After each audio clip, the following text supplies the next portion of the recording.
How does one country become two completely different worlds? Not two languages, not two civilizations, not two ancient enemies. One Korea, one peninsula.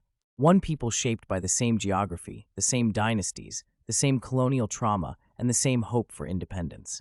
Yet today, Seoul and Pyongyang stand like rival answers to the same question: what should Korea become? This is not just a story about a border, it is the story of how history hardened into two systems. Before we go further, ask yourself one question. Which moment truly divided Korea? Was it Japanese colonization, the 38th parallel, the creation of two governments, the Korean War, or the decades of choices that came after? Subscribe to Korea Radar if you want the Korean Peninsula explained beyond simple headlines, because this story is not just North versus South. It is about institutions, survival, power, memory, and the systems that still shape East Asia today. To understand the split, we have to begin before North Korea and South Korea existed. For centuries, Korea was not two countries. It was a single historical civilization located between larger powers: China to the west, Japan to the east, Russia later pushing down from the north, and eventually the United States and the Soviet Union entering the peninsula through war and occupation. That geography became Korea's blessing and curse. It gave Korea strategic value. It also made Korea vulnerable. The open loop is this: Korea was not divided because Koreans naturally wanted two separate futures. The division became real because outside pressure created the first split, and then two rival systems learned how to survive by making that split permanent. The first break came before the 38th parallel. In 1910, Japan formally annexed Korea. For the next 35 years, Korea was ruled as part of the Japanese Empire. This period did not simply interrupt Korean history. It reshaped institutions, education, industry, land ownership, policing, language policy, and political life. For many Koreans, liberation in 1945 should have meant national restoration. But liberation did not arrive alone. Japan surrendered at the end of World War II. But before Koreans could build one independent state, Soviet troops entered the northern part of the peninsula, and American forces entered the southern part. That is the first hard truth. Korea was freed from Japan, but it was not immediately handed back to Koreans as one unified country. The peninsula became a Cold War problem almost overnight. You might be thinking, was the 38th parallel always meant to become a permanent border? No. At first, it was an occupation line, a military and administrative line. It divided responsibility between the Soviet Union in the north and the United States in the south. But temporary lines can become permanent when politics hardens around them. And that is exactly what happened. In the north, Soviet influence helped shape a new political order around communist institutions, land reform, party organization, and Kim Il-sung's rise. In the south, the United States military government operated in a different political environment, where anti-communism, conservative elites, returning nationalists, and competing Korean factions shaped the emerging state. Neither side was simply a puppet with no Korean agency. That would be too lazy. But neither side developed in isolation either. The North and South were being built inside the global conflict between the Soviet-led communist bloc and the US-led capitalist bloc. While Koreans wanted independence, the great powers wanted strategic security. While many Koreans wanted unity, the occupation zones produced rival institutions. And while the line was supposed to be temporary, each side started building a state that claimed to represent all of Korea. That claim was explosive. In 1948, the Republic of Korea was established in the South. Weeks later, the Democratic People's Republic of Korea was established in the North. Both claimed legitimacy, both claimed Korea. Both saw the other as an obstacle. This is where one nation became two governments. But it had not yet become two fully hardened systems. That happened through war. On June 25, 1950, North Korea invaded the South. The war quickly became international. South Korea was backed by the United States and United Nations forces. North Korea was backed by China, with Soviet support also playing a major role in the wider conflict. The fighting devastated the peninsula. Cities were destroyed, families were separated, millions of civilians were affected. The war did not only redraw military lines, it changed memory. This matters because borders can be negotiated. Trauma is harder. After 3 years of war, the 1953 armistice stopped the fighting. But it did not create a final peace treaty. The demilitarized zone became one of the most heavily guarded borders in the world. And here is the uncomfortable part. The armistice froze the military conflict, but it did not freeze the political competition. Both states survived. Both systems adapted. Both governments now had a powerful story to tell their people. The North could say it had resisted American power and defended the revolution. The South could say it had survived invasion and remained outside communist rule. The war made the division emotional, military, and institutional. From that point onward, reunification was no longer just a dream. It became a security question.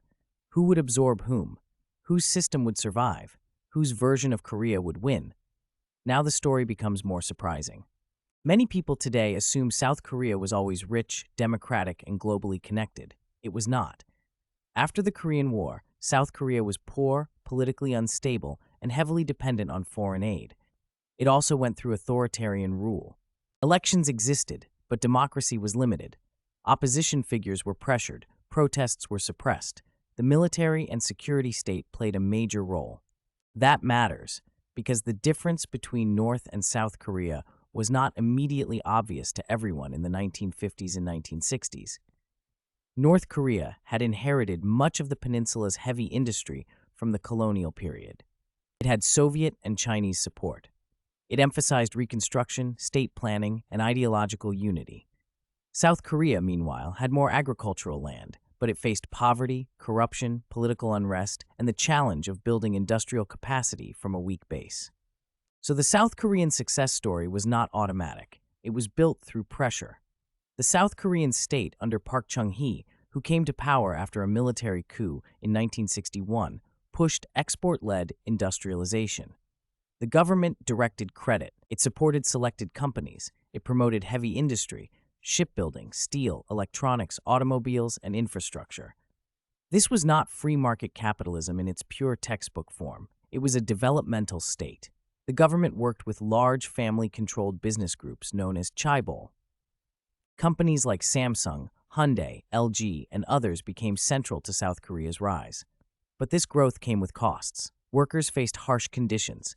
Political freedoms were restricted. The state justified control by pointing to national survival, economic growth, and the North Korean threat. That is the pattern. Both Koreas used security to justify power. The North used it to defend one-party rule and militarized control. The South used it for decades to justify authoritarian development and anti-communist repression. Different systems, different ideologies, but both shaped by fear. If you are still watching, notice what the usual history summary misses. The Korean split was not just a line drawn by outsiders. It became permanent because each side built institutions that depended on the failure of the other side's claim. Subscribe to Korea Radar if you want this kind of system-level analysis on North Korea, South Korea, and East Asia. The point is not to memorize dates. The point is to understand why those dates still control decisions today. Now look at North Korea's path.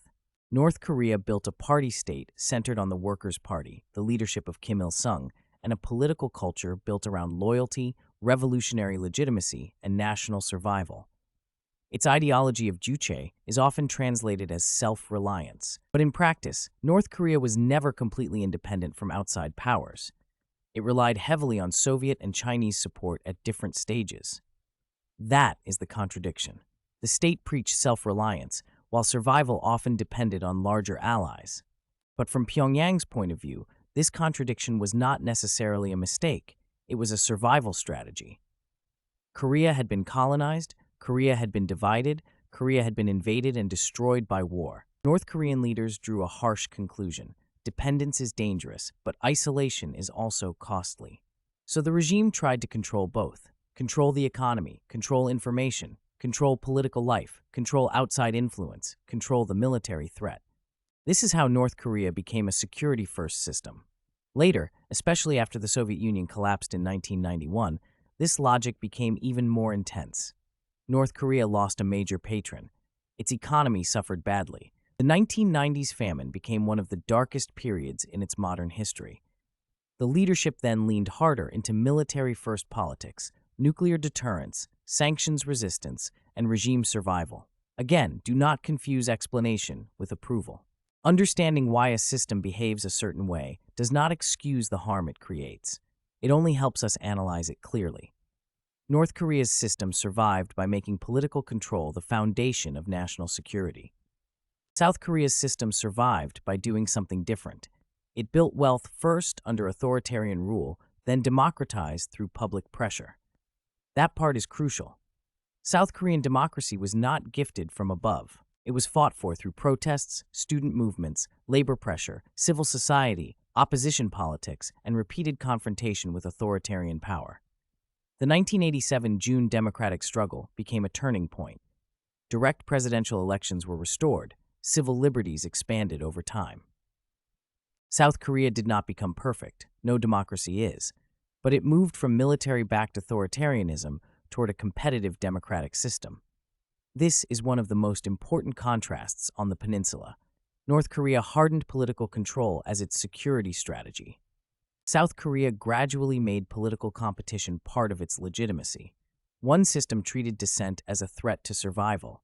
The other slowly learned that dissent could become part of national strength. That does not mean South Korea has no problems. It has corruption scandals, corporate influence, inequality, housing pressure, youth unemployment concerns, demographic decline, political polarization, and intense education and work pressure. But the South Korean system allows open criticism of those problems. That is not a small difference. It is one of the deepest divides between Seoul and Pyongyang. In the north, the system asks people to protect the state from uncontrolled society. In the south, society can pressure the state, embarrass leaders, remove presidents, investigate corruption, and argue publicly about the country's direction. That difference did not exist fully in 1948. It was built, painfully, over decades. Now bring the story into the present. South Korea became one of the world's major economies. Its companies entered global markets. Its cultural exports reached audiences far beyond East Asia. Its democracy became noisy, competitive, and often stressful, but real. North Korea became a nuclear-armed, sanctioned, highly controlled state. It developed missiles and nuclear weapons as deterrents. It relied on China economically and politically more than it liked to admit. In recent years, its relationship with Russia has also grown more important. And then came a major shift. In 2024, Kim Jong-un moved away from the traditional language of reunification and pushed the idea of South Korea as a hostile foreign state. North Korean state messaging later reflected this harder separation. That is not just rhetoric. It changes the historical story. For decades, both Koreas claimed, in different ways, that reunification was still part of the national future. They disagreed on the system, they disagreed on the path, but the idea of one Korea remained politically important.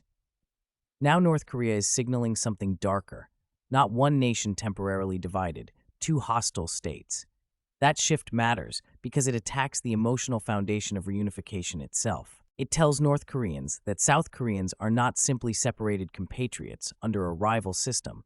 They are part of a foreign, hostile state. That is a huge change in the story Pyongyang wants to tell, and it reveals something deeper. The division is no longer only about history. It is being actively renewed through military policy, through education, through propaganda, through border infrastructure, through sanctions, through alliances, through nuclear strategy, through the way each side describes the other. This is the answer to the question from the opening. How does one country become two completely different worlds? First, an outside empire colonizes it. Then liberation comes through rival armies. Then a temporary line becomes an occupation boundary. Then rival governments claim the same nation. Then war turns political division into blood memory. Then two systems build institutions around survival. Then decades of economic, military, ideological, and social choices make the systems harder to reconcile. And finally, new political language starts telling the next generation that division is not temporary anymore. That is how history becomes structure. That is how structure becomes identity. That is how one peninsula becomes two systems. But do not miss the human cost. Behind every system are families split by war, soldiers trained for a conflict that never fully ended, citizens raised with different maps, different textbooks, different fears, and different expectations of government. A young person in Seoul may think about university, rent, military service, jobs, relationships, and whether they can afford a home. A young person in Pyongyang faces a different state, different limits, different risks, different duties, and a different information environment. Both are Korean, but the systems around them teach different realities. That is why North and South Korea cannot be understood only through flags, leaders, or military parades. You have to look at incentives. What does the state reward? What does it punish? What information does it allow? What economy does it build? What allies does it depend on? What future does it ask its people to believe in? Once you ask those questions, the Korean Peninsula becomes clearer. The North is not simply frozen in time. The South is not simply a miracle story. The division is not simply an accident. It is a living system of power, and every year that passes makes the systems more different, even as the history beneath them remains shared. So here are the 3 takeaways most people miss. First, Korea was not divided because Koreans were naturally 2 peoples. The split came through colonial collapse, foreign occupation, Cold War rivalry, and state building under pressure. Second, the Korean War did not only divide territory, it locked the division into memory, military planning, alliances, and fear. Third, North and South Korea became different because their institutions rewarded different things: control in one system, competition, and later democratic pressure in the other. Write your view in the comments. Which moment locked the division most? 1945, 1948, 1950, or 1953? And subscribe to Korea Radar if you want clear analysis on the 2 Koreas, East Asia, and the forces still shaping this peninsula. Because the Korean border does not only separate land, it separates 2 answers to the same national story.